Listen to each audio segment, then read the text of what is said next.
This episode of the Modern Therapist Survival Guide is brought to you by Thrizer. Thrizer is a modern billing platform for private pay therapists. Their platform automatically gets clients reimbursed by their insurance after every session. Just by billing your clients through Thrizer, you can potentially save them hundreds every month with no extra work on your end. The best part is you don't have to give up your rates. They charge a standard 3% processing fee. Listen at the end of the episode for more information on a special offer from Thrizer. You're listening to the Modern Therapist Survival Guide, where therapists live, breathe, and practice as human beings. To support you as a whole person and a therapist, here are your hosts, Curt and Katie Vernoy. Welcome back, Modern Therapists. This is the Modern Therapist Survival Guide. I'm Curt Widhelm with Katie Vernoy, and this is the podcast for therapists about our clients, about our practices, about the things that we do. And we are nearly 270 episodes in and still finding areas of our field that we have yet to explore. And today we're getting the opportunity to dive in on infant mental health, early intervention, all this kind of stuff. And better than just Katie and myself wandering through this, we brought in an expert. So we are joined today by Dr. Barbara Stroud, an infant mental health care specialist. And thank you so much for joining us and leading this conversation for us, Dr. Stroud. My pleasure. We are so glad to have you, and it's so good to see you again, Dr. Stroud. We worked together long ago, and I've been blessed by some of your trainings in the past, so glad you agreed to come on today. The first question we ask everyone is, who are you, and what are you putting out into the world? Well, thank you. Thank you for the invitation to be here. So my name is Dr. Barbara Stroud. My pronouns are she, her, and they. I'm a clinical and developmental psychologist. I am a small business owner. So currently I am professionally doing training, consultation, and a lot of reflective supervision. What I'm putting out there currently, trainings and opportunities for a transdisciplinary community, which is mental health providers, which is childcare providers, which are early intervention, folks who do developmental support providers around what is really infant mental health, around reflective supervision, which is a supervision strategy we use a lot in infant and early childhood mental health. And I'm doing a lot of racial equity work and implicit bias work and trying to dismantle the systemic inequities that exist in our child serving systems. So that's what I'm doing. I love that. So let's start with the very basics here. How do you define infant and early childhood mental health? Let's all get on the same page as far as what this actually means. Sure. At its most simple level, I would say that infant and early childhood mental health is really social emotional success. The capacity to use your social emotional skills to maintain relationship engagement. And when we talk about social emotional skills, we really have to start with self-regulation, which in my world is very, very common, but some folks may not really understand what I mean by that. And it's the capacity to kind of hold a big feeling. When we're talking about little kids, we talk about big feelings. You're holding a big feeling, not becoming overwhelmed by that feeling and not losing your capacity to be in a relationship. So really what we're trying to do with little ones, because their emotional self is evolving, their understanding of their feelings is developing in these first 3 to 5 years, as well as what is culturally appropriate in their family system. And then the larger community culture, like the culture of school or preschool, in terms of how to express and share their feelings. As I think about and want to define, what does social emotional success or social emotional development really look like? It starts with self-regulation, my capacity to notice my feelings and then share them with others in a way that keeps them safe and me safe. Because I can scream and yell and punch. That's a way that I share my feelings. However, we want to be able to share our feelings in a way that's safe.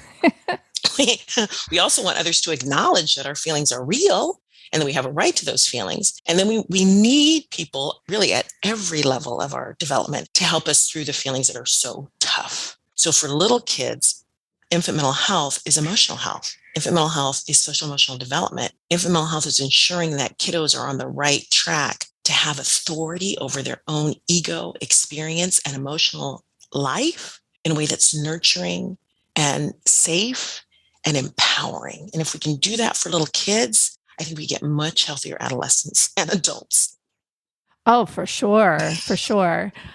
I have so many questions, but one of the things that you had put forward as a question that I think would be really important for us to kind of also ground ourselves in is the current brain science. How has that impacted the field of infant and early childhood mental health? Thank you. I think we in early childhood and infant and early childhood mental health are really starting to be more of a brain-based system when we think about little kiddos. And when you understand the developing brain, you can see little folks a little bit differently. And for those who aren't like brain nuts and love to read neuroscience like I do, we'll just do a quick review. Our cortex is where all that narrative declarative learning happens. And psychotherapy, traditionally, our roots are very cortex heavy. They're very, let's explain, let's tell the story, let's do, talk therapy. That's all cortex level activity. And little ones, really, kids under 3 are very, very midbrain or limbic system based. They're all about the experience. They're all about feeling their feelings. They don't often have words for their feelings, but they're swimming in their feelings, and their feelings can be very, very overwhelming. And then our survival brain, or our brain stem, is where we go, that reactive part of our brain, when our brain really thinks it's fighting for our lives. So most kids I'm going to say under 3, you're going to get small glimpses of cortex, and you're going to get a lot of midbrain and a lot of survival skills, because the first role of the newborn is to survive. And surviving for a newborn means I gain the connection to a strong adult figure who will care for me. Infants do not survive alone. So they must attach. They must make you fall madly in love with them. And then they do this with the coos and the smiles, and they do this, and their amazing smell and all that kind of stuff, that it just makes you want to, grab those babies and say, I love you madly, because they need to be loved madly. And we notice and understand that cortex level interventions or strategies are really not birth to 5 appropriate or even successful. We really have to start thinking more about what's happening in their midbrain and how we help them survive and move through these really big feelings with nurturing, supportive adults. So what I often say to parents and providers is, it's our job to be the bigger cortex for the dysregulated midbrain. So your little kid is not bad. They're not misbehaving. Their dysregulated midbrain is doing the best it can. And we have to step in and be the cortex that holds that dysregulation, nurtures them through this process. And literally that is how their own brain is going to develop, which for me is like, well, your behavior is impacting your child's developing brain. And that's like awesome. So what are the basics that therapists should know in going into this kind of work? I'm a marriage and family therapist, come very much from family systems. I'm hearing that this is a lot of parent work of how to reflect this back to their own kids, because we might get 45 minutes with their kids. They get 100 and some other odd hours with their kids. So they are having a lot more impact. But what are the basics that therapists should know in working with this age group? That's a great question. And I think one of the first things folks should stop doing if they're working with children under 5 is trying to work with a child alone. That's going to be your first mistake. Because as you said, they're going to spend 45 minutes with you and the rest of their days with their caregivers. You want to do what we refer to as diatic therapy. So we want to work with the caregiver and the child, because I believe intervention happens outside of my therapy time. My therapy time is to structure the relationship skills that the parent then will use for the next week to really mold this developing child. So I would say, 1, work with the parent. 2, learn about social emotional development, because really your therapeutic process is going to model the developmental stages of social emotional support or social emotional development. And there are a set of stages. Stanley Greenspan and Serena Wieder put down these social emotional milestones. They're available through the Perfectum website, or you can just Google Stanley Greenspan social emotional milestones. Just like any other set of milestones, we move through these, and you can learn how to identify where a child is in their social emotional development and to build interventions around where they are in their social emotional development. You can help parents support kids exactly where they are, because when we understand that social emotional success is interpersonal success, we want to support that, right? Just like motor development or cognitive development, all the other developmental skills that kids go through, right? They go through social emotional development. So you want to meet them there, first of all and foremost. Teaching parents to be good enough reflectors of their children's experience. A lot of parents have been raised in the culture that suggests that punishment is a good teaching tool. We actually know in infant mental health that punishment is not a teaching tool. Punishment shuts down your child's nervous system and teaches them not to engage, or that it's not safe to be their authentic self. So really what we want to help parents understand is, how do you sit with and hold these really big feelings that sometimes scare us, and they are the authentic experience of the child. I'm not sure if that's been really helpful, but let me give you something that I give parents, and I give childcare providers, and I give therapists as a way of thinking about one simple thing you can do and always remember that will support your child's social emotional health. Keep them safe, make them feel seen, heard, and helped. Safe, seen, heard, and helped. You do those 4 things, and you start with safe, because we all want to be safe in relationships. We all want to be safe in the world. Sometimes what we would call misbehavior or acting out behavior is because my brain and body don't feel safe. You don't have to know why they don't feel safe. They simply don't. C, identify my authentic self. And those that, as therapists, we can see how this supports identity and ego development, that I have authority to be my authentic self. See your child, name your child's experience. And that noise was really scary. I can see you're flinching. I can see your arms are flailing. That noise was really scary. I'm here, and I'm going to keep you safe, right? Hear their story, hear their truth. When your children are verbal, that noise was really scary. I didn't like that song. I didn't like it. And that's okay. And let them not like that. It's okay that they're scared. Yeah. I'm angry I didn't get a cookie. I want a cookie. It's not fair. How come I don't get a cookie? It's okay. It's okay to not like it. It's okay to have these big feelings. We hold the value that there aren't good or bad feelings. And sometimes the feelings are really big and feel overwhelming. The most important thing is that we're safe in our feelings. And then help is not fixing for, help is offering co-regulation. Co-regulation is where that bigger cortex comes in. Co-regulation, a bigger cortex comes in and it says, I gotcha. I'm going to hold you emotionally through this challenge. So for folks who work with infants, or if you've had your own infant, there's a time when all your infant wants is to be next to you, right? They want to sit on dad's chest, mom's chest, grandma's chest, whoever, and they just want to feel the connection of a caregiver. What you want to do with co-regulation is you want to cuddle or swaddle the brain, the emotional need of the child. You don't physically do it, but you kind of hold their emotional experience and say, I'm going to swaddle and hold that big feeling with you so that you know you're safe in it.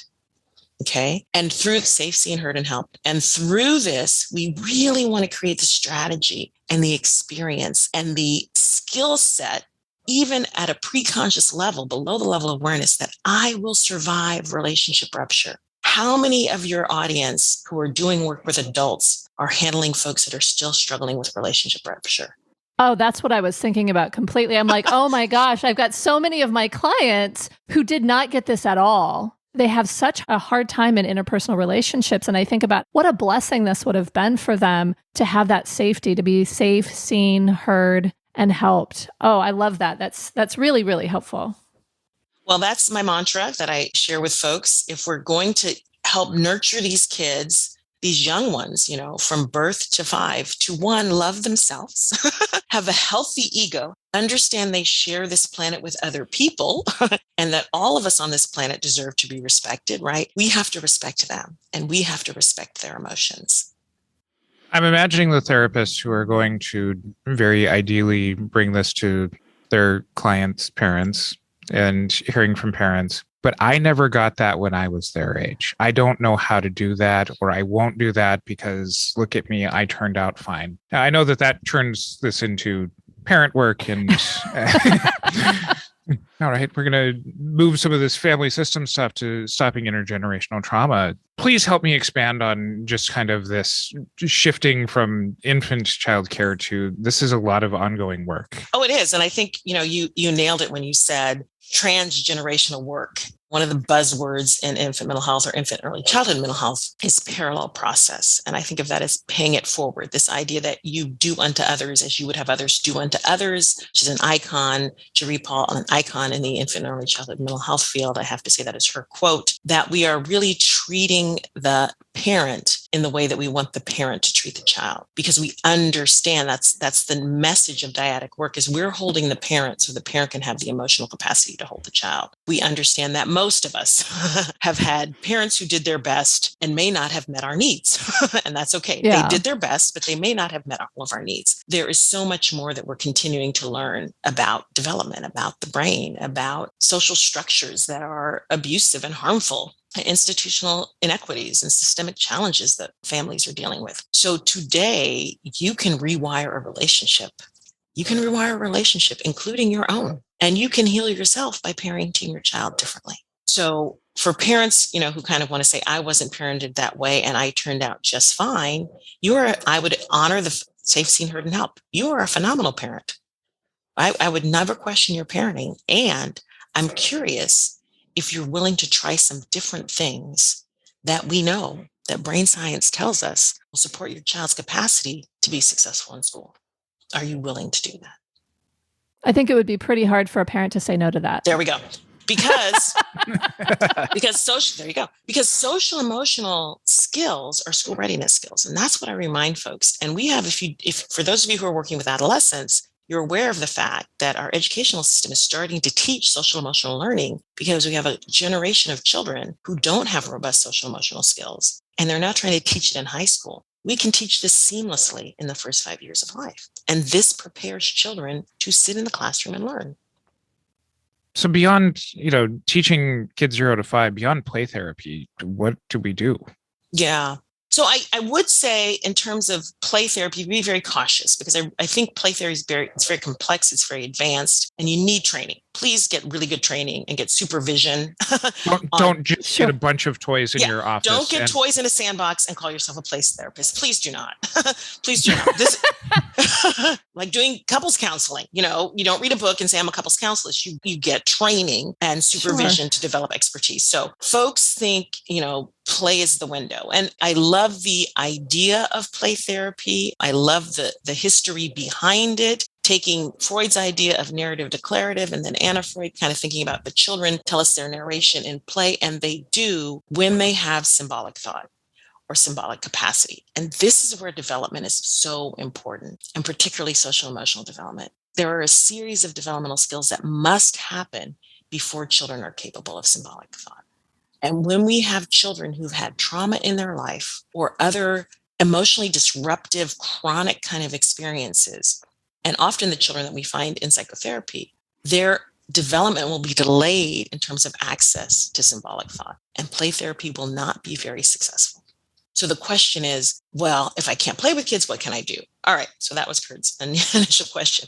The first, well, here's what we do below the level of symbolic thought is we do engagement and mirroring of the experience of the other. We do somatosensory kind of body-based interventions with kids. And if you think about the first thing you do when you pick up an infant, whether they're yours or someone else's, is you look in their eyes and you copy their face. And if they open their mouth, you open your mouth. And if you raise your eyebrows, they raise their eyebrows.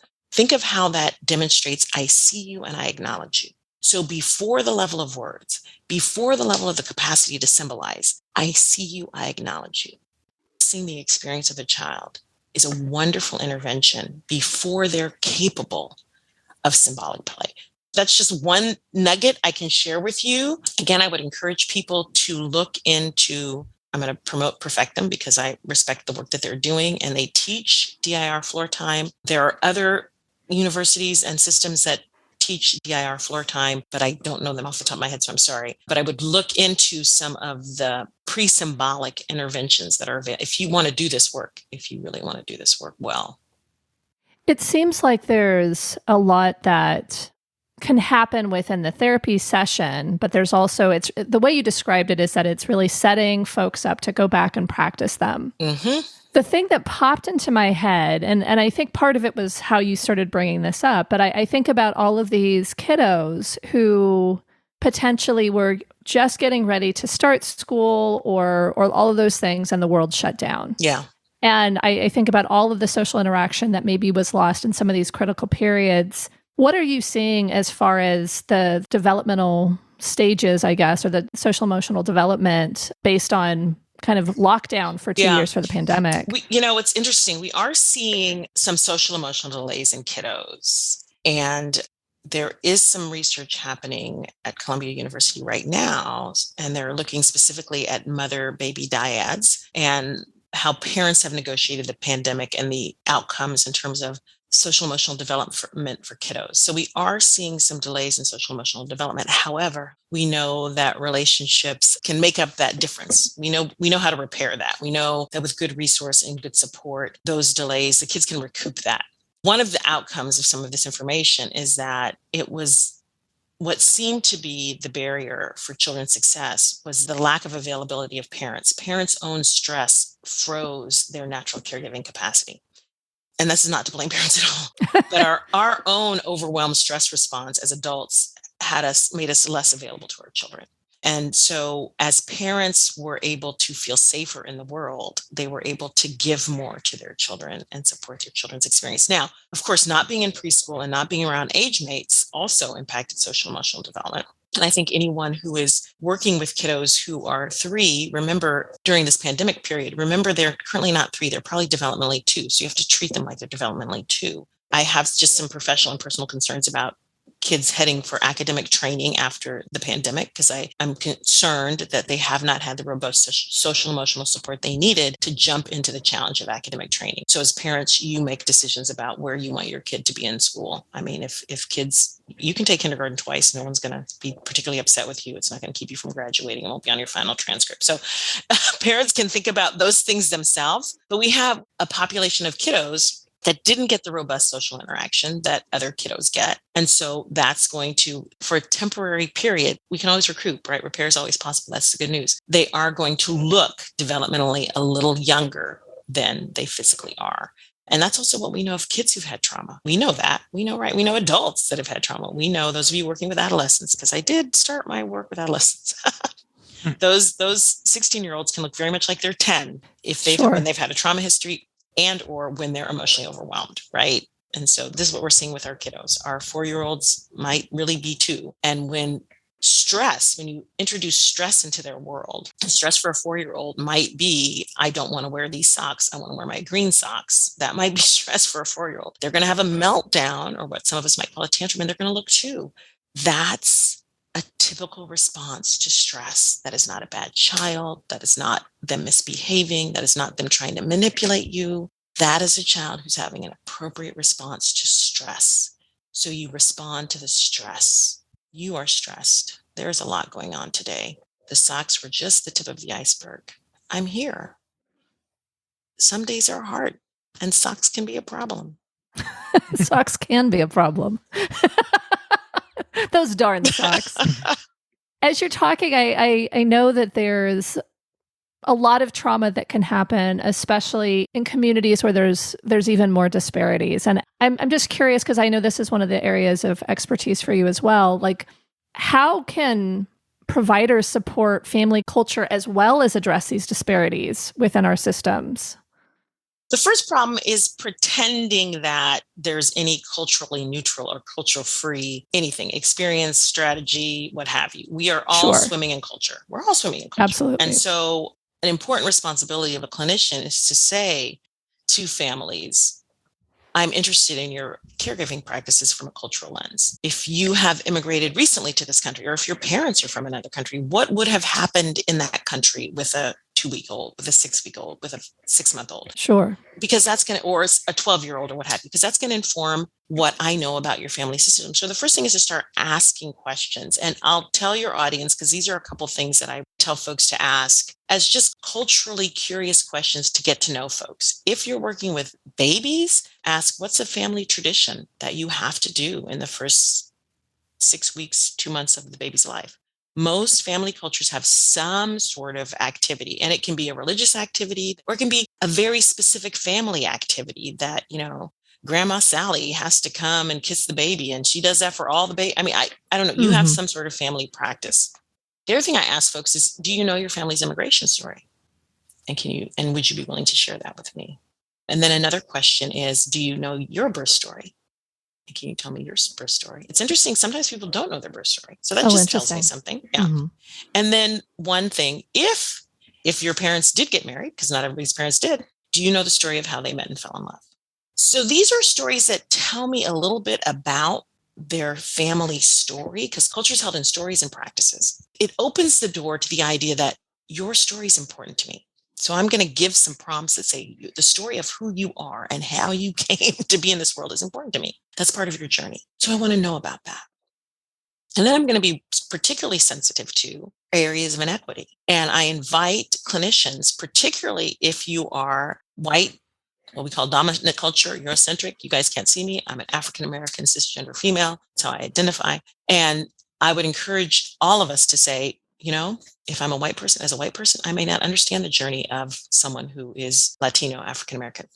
Cisgender, heterosexual, I'm going to need some support with the queer community, transgender community, LGBTQ. I'm not going to understand. So understanding our power as professionals, we have power in the relationship. So because of our power, I think we have to say these issues are important, because folks don't know what therapy is. They come in and they follow our lead. What do we have to talk about? I'm going to have to talk about my childhood. I'm going to have to talk. What do I have to talk about? Well, we have to talk about all these things, and we have to talk about culture, and we have to talk about where you may be feeling disenfranchised, even in this relationship, because I want you to be safe to say to me, that's not my story. You're misinterpreting it. And some of it might be because of your bias lens, because you don't know what it's like to have a child with autism, or you're not a person who is Muslim, or you don't have a child who's transitioning to another gender. You're right. And I want to understand.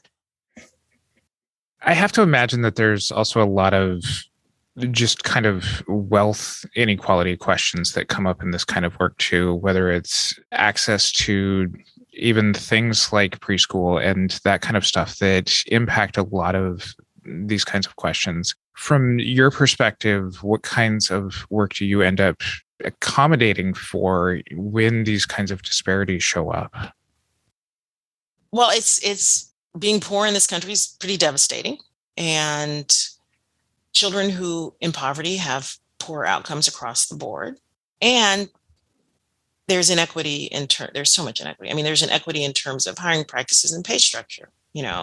I'm a Black woman. Black women make 58 cents for every dollar that a white male makes. So there's all these other structures of inequity that also keep poverty nested in certain groups. So, we have to think about that as well. The other thing too is I think there are some, I don't want to get down too much of a social political lens necessarily, but there's some challenges for families. It's hard to get out of poverty. It can become a trap. Your attempts to exit that can result in, for example, you losing your WIC coupons or your childcare stipend and so forth and so on. So as you try to climb out of poverty, minimum wage won't cover the resources that you've lost because you were on some sort of subsidy. So it's a bit of a trap, and it becomes very, very difficult for families. So I think, again, it's admitting that it's real and helping families find their best method to move through that system, exit that system with our support. I think the big piece of this is, and this was stuff that I think I learned from you and other colleagues at the clinic, is that there are assumptions that folks who have not lived in poverty or who've not engaged in poverty, communities that are overcome by poverty, that they make assumptions of the amount of time that can be spent or the types of resources that families have available. And I think what you're talking about is that there's just a reality there, and that's part of navigating this. I mean, to me, it seems like it's hard to feel hopeful and kind of do that parallel process of holding the space for this really huge systemic issue, while then these caregivers who potentially don't have much, they have the 45-minute session and maybe another hour one other day this week that they're not working their two jobs to really be present for their child. How, as clinicians, can we help families navigate this? How do we hold hope for ourselves that can then hold hope for our clients? I hear you. And it can be overwhelming that's the parallel process moving up towards us. We're holding that tension and hopelessness that our families are holding. And I get it. And yes, we have families working two jobs and single parents working two jobs and taking the bus to get to our work, thinking about it, to get to our office and being on it like an hour bus ride both ways, the commitment to getting their children's service, right? And many times they'll look at us as providers and say, you do it because you have the doctorate or the marriage and family therapist degree, or, you're the professional, you do it. You're smarter than me. You fix my child. And so when we sort of say, you have the authority to do it, that can, me do one more thing. So what I try to do with families in that situation is make one change in their system. I know there's a lot going on in your day, and I want you to think about one thing you can do. Can you, and I usually think about a meal together or bedtime. Can you all sit down and have dinner together at the same? And some families can and some can't, because one of the parents might be working till 9. And so I want you to spend that time to talk to each other, share your day. People talk about the roses and the thorns. Just have a conversation with your children during that moment. And if they can't do a meal together, have a bedtime routine, not a bedtime time, because I know many of my families who are overburdened. We refer to them as overburdened. There's just too much happening. There's not enough resource, because they can't always have a bedtime, but you can have a ritual. What are the things you do before bed? And it doesn't have to be a story, because I've had parents who can't read. It can be a tickle game. It can be a song that you love to sing. But the point is, there's some predictability and consistency. That's an anchor. Predictability is an anchor for families for whom there's a lot of chaos. I know that when I get home, my family will have dinner together, regardless of all the other things that have been happening in my life. I know that before I go to bed, I will get 5 minutes with my dad, my mom, to sit and say prayers together, if that's important to you. Find one ritual that you can support every day with your child. That's the first thing. And these interventions don't have to be something that you stop and sit down in special time and play for 30 minutes with your kid. I know there are interventions that talk about special time, and I support that. I'm not saying that's a bad thing. When you have 6 children and you're working 2 jobs, it is very hard to find 30 minutes of special time. So, we just have to be realistic on that. Yeah. However, you can put on shoes and make that a nurturing activity. You can sort of say, oh my God, look at your toes. 1, 2, 3, 4, boop, in on goes your shoes. So take everyday moments, things that you have to do. Hair combing.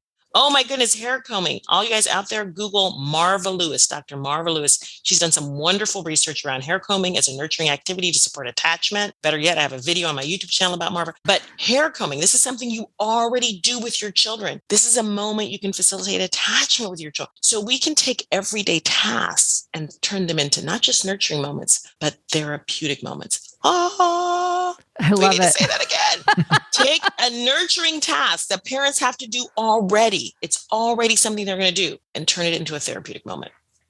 I love that. And sitting here reflecting back on some of the moments that I had with my own kids when they were in that 0 to 5 age, and also some of the moments that were missed, and just kind of like, oh, these were things that my now middle-aged children do reflect back on, as far as like, oh yeah, I remember doing this with mom, or I remember doing this with dad, that still does bring a lot of this to life. I have the benefit of having my own kids. And I know for a lot of clinicians who don't, that this ends up becoming a barrier to working, especially with very young kids. That, I would look at providers for my own kids like, what do you know about being a parent? Like, what do you know about, sleepless nights and all of this kind of stuff? For some of our, especially early career clinicians who might not have their own kids, do you have special advice for them? I certainly do. Here we go. I'm going to help you. You're right. I have not had the gift or the opportunity, whatever you want to say, to have my own children. And I do know that every child is different and every parenting journey is unique. Your story is your story. I'm here to understand. I'm here to offer compassion. I'm here to help. But no, I will never know your story, even if I was a parent. And to me, that's true, because, Curt, if you have more than one child, you did not parent them all this. I only have one child. If you had more, you did not parent them all the same.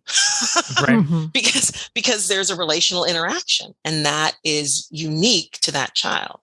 I believe your spouse, your co-parent, parented differently than you did. So parenting, it's a very individual journey, just like psychotherapy is an individual journey. So we're going to co-create the parenting story that works for you and your child at this developmental moment. And remember, that story is evolving. What else do we need to talk about that we've missed so far? Because I think there's so many questions I could probably add, but I know that we're running low on time, and I'd love to make sure we've hit all the main points. I think the last thing I want to say, I think we've hit the main points. The last thing I want to say to your clinicians, and it's going to sound a little bit cheesy, but I think it ultimately is true. Love your kids. love your kids in the mess, love your kids in the stress, take care of your stress response so that you can be emotionally available for your kids. You will not go wrong if at the end of the day, your kids know that they were madly loved by you. Where can people find out more about you and your work? DrBarbaraStroud.com, Dr. Barbara Stroud, STROUD website. You can go there. You can stalk me on Facebook, Instagram, LinkedIn. I'm on all of those. I also have a YouTube channel, which is Dr. Barbara Stroud. There's a lot of great free videos on there for you to take a look at. Please go and watch all of those things. So I'm pretty easy to find. And we will include links to all of those in our show notes. You can find those over at mtsgpodcast.com. Follow us on our social media. Come and continue the conversation in our Facebook group, the Modern Therapist Group. And if you like the content and want to support the show, please become a Patreon patron or support us through Buy Me a Coffee. And until next time, I'm Curt Widhelm with Katie Vernoy and Dr. Barbara Stroud. Thanks again to our sponsor, Thrizer. Thrizer is a new billing platform for therapists that was built on the belief that therapy should be accessible and clinicians should earn what they are worth. Every time you bill a client through Thrizer, an insurance claim is automatically generated and sent directly to the client's insurance.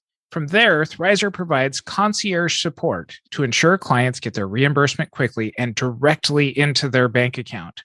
By eliminating reimbursement by check, confusion around benefits, and obscurity with reimbursement status, they allow your clients to focus on what actually matters rather than worrying about their money.